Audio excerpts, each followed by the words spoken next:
This dryer vent had gone years without cleaning, presenting a significant risk as unclean vents are major contributors to dryer fires in homes.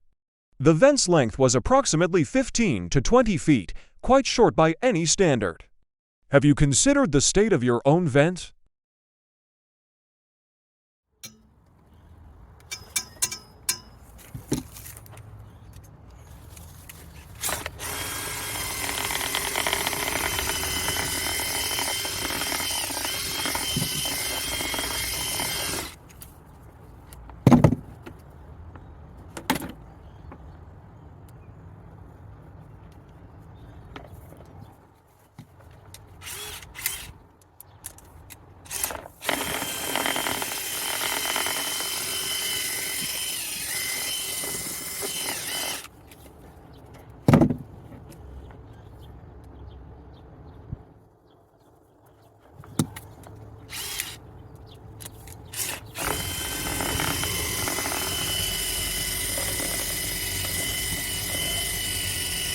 It's ready for the grass. Look at all that lint.